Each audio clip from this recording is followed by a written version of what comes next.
Ang ganda nito. Hindi ko alam kung anong pangalan. Yan.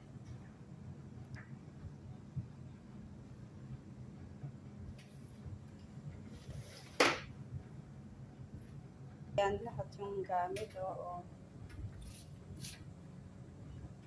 Ang dami dito. Ang dami pa sa baba. Ayan. Tapos meron pa sa baba. Mga ano. Gamit. Diba?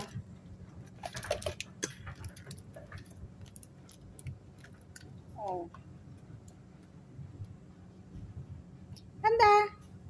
Handa. Hi. Oops. Dali. Ayan.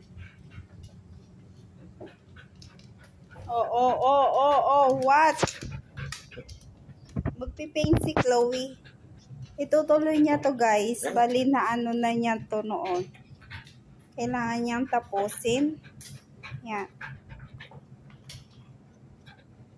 Yan, ganda. Itong aso ko naman guys, hindi mapakali. Naririnig niyo yun guys. Yung sa may paan niya. Talagang umaano siya sa may floor. Nung ginawa niya kasi itong babae guys, hindi, I think gabi na nung ginawa niya yung babae, kaya hindi ko siya nakita. Nasa room na ako noon. Ayan, magpe-prepare na siya ng mga kulay. Para madali na lang mag-mix-mix mamaya. Ayan. Excuse me naman po sa ginagamit niya guys. Baka naman sabihin nyo na ang dumi-dumi. Hindi kulay-kulay yan ng ano, yung mga ginamit-gamit niya. Hindi naman pwede na every time na maglagay siya ng kulay, iwawash. Ano yun? Diba? Nasa ano na lang yan, nagpipinta talaga kung alam nila na gamitin. Kahit na yung kulay magkaiba-iba, alam pa rin nila kung paano nila i-handle. Yan. Medyo matigas na kasi yung kulay doon. Kaya gumamit siya ng maliit na pala.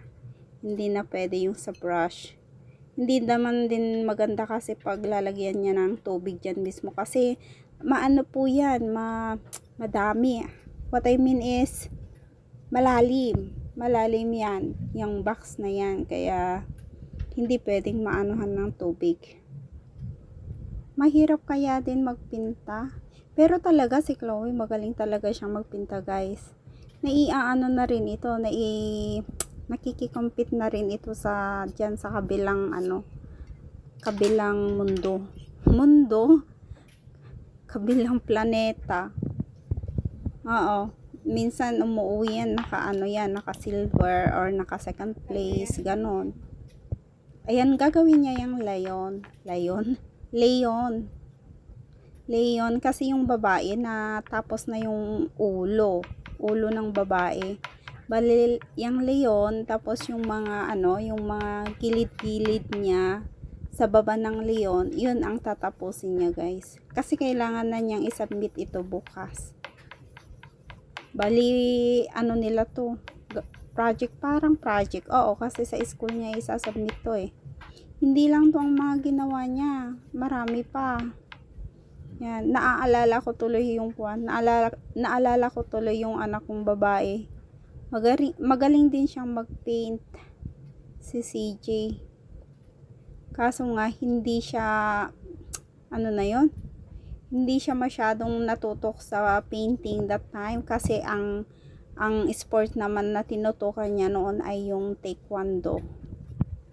Tingnan mo naman yung leon ng aking alaga, oh.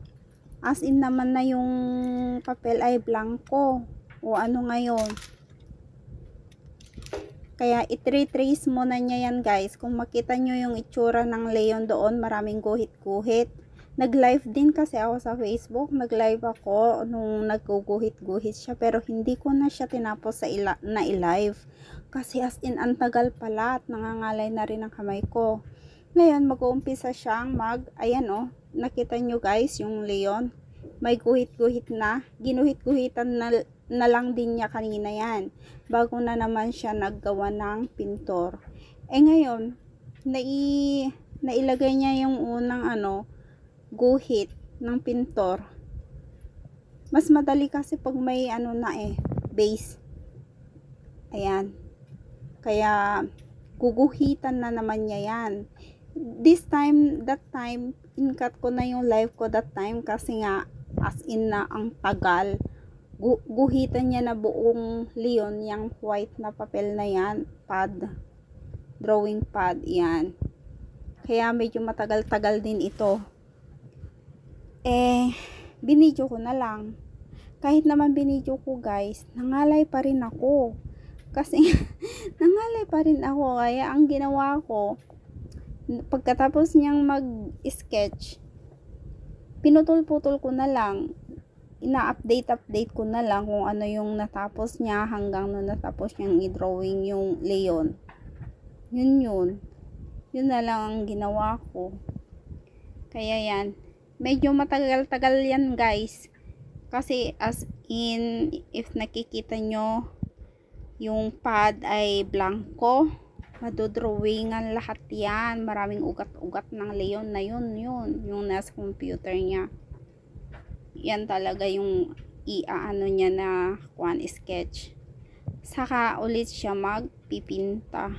Halos inabot siya ng 4 hours dito 4 hours, 2 hours. 4 hours. Kulang-kulang na 4 hours. Yan. Kasi 4 o'clock siya nag-umpisa ng hapon. 4 o'clock natapos siya ng 7. Pas 7 siya natapos. Yan. Kaya kulang-kulang na 4 hours. And then, hindi pa yun tapos guys ha. Sa ano pa lang yun, sa leon pa lang yun. Kaya nung pagkatapos namin kumain kami ng dinner, inano na naman niya. Itinuloy niya kasi yung ibang part ng leon, hindi pa siya lahat totally na painted. Bali parang ang itsura nito pag matapos silver na lion. Sabi ko nga sa kanya, yung lion yan ng HSBC. Tapos inano niya, binuhat niya, itinabi niya dyan sa may babae. Diba? Tapos, pagkatapos niyan guys, alam niyo yung nasa likod na naman ng HSBC na hindi ko kasi alam kung anong pangalan nun. Na Revolto? Basta statue na yun ang ginawa niya ulit. Kaya sabi ko, and then, pinuhat na lahat niya. Hindi ko na yun nakuna ng video guys. Kasi that time, mga 8, pumasok na ako sa room ko. Syempre, nung pumasok ako sa room ko, dot na rin ako hindi na rin ako nag-video. Kasi, late na rin yun. Gusto ko din kasi guys, pag 8:30 ganon, nasa room na ako. Kahit nandyan sila sa labas, wala na akong pakialam doon. Kung may kailangan sila, may gusto silang kainin, may gusto silang gawin, gagawin nila yan ng kusa. Sila guys ang gagawa, hindi ako. Hindi nila ako tinatawag. Ganon. Basta once na kinlose ko na rin yung pinto ko, alam na nila. Alam na this. Yan. Medyo matagal-tagal nga lang guys. Tapos ang sabi ko, i-edit ko to na ko sa Facebook. Kasi nag-live nga ako doon. Kaso hindi ko nga din natapos. At ayun, naalala ko. Kailangan ko palang pang-update bukas. Kaya ngayon ini-edit ko siya para ma-upload ko, para may pang-update ako bukas sa aking YT. Ayan.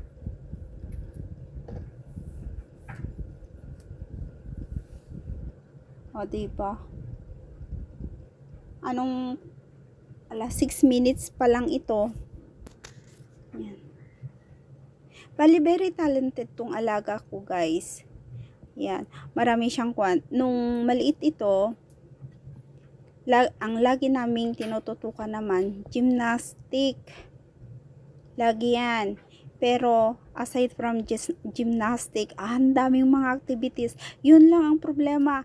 hindi naman sa problema. Yun talaga ang very hectic na schedule ng mga ng mga helper dito sa Hong Kong at sa mga bata.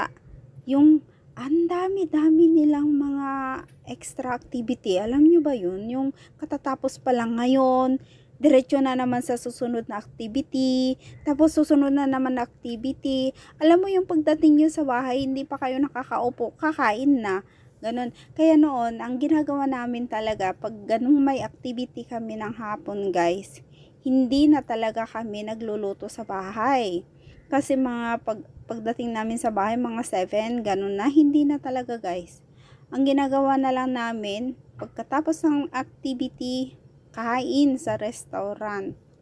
Yun, talagang kakain muna kami ng mga bata kasi nga naman yung mga magulang as in na gabi naman na umuwi.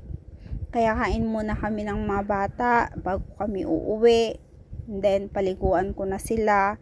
Patutulog na sila. Tulog na sila, darating yung mga magulang. Tapos wala na, hindi na rin sila nagkikita, hindi na rin sila nag-uusap. And then sa umaga na naman, nagising ko na yung mga bata, napaalis ko na sa eskwelahan, nasa kwarto pa rin sila, tulog pa sila. O diba, wala talaga as it na ang mga bata dito. Pero simula nung pandemic, marami nang nakarealize, lalo nung hindi pa pandemic. Grabe ang mga magulang dito, halos walang time sa mga anak talaga. And then pandemic came, ang daming na iba. Yung iba nga, nag-spend na talaga sila ng time. Kasi ang mostly na parang banding ng mga mag-anak dito, yung pag-summer, or pag-vacation, or kung may 1 week na holiday sa school, 2 weeks holiday sa school, yun lang naman yung banding nila na mag-travel out of Hong Kong, ganun, di ba? Kung saan-saan sila nagpupunta. Yun talaga. Pero pagdating na naman nila ng Hong Kong, balik sa dati na naman na workaholic ang magulang, tapos balik ang mga bata sa lahat ng mga activities. Alam mo ba yung naaawa ka na sa mga bata?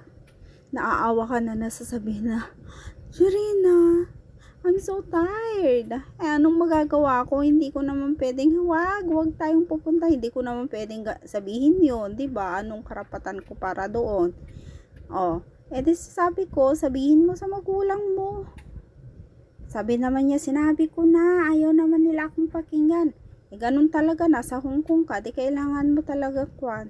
Kasi ang mga bata dito, guys, paramihan ng certificate. The more certificate, the more na mas maganda yung school na pwede mong pasukan. Yun. Sa high standard talaga. Ilang minutes na ba to? 10 minutes pa lang pala. Basta ganyan, guys. Hanggang dito na lang, guys. Salamat sa support at panonood. Bye!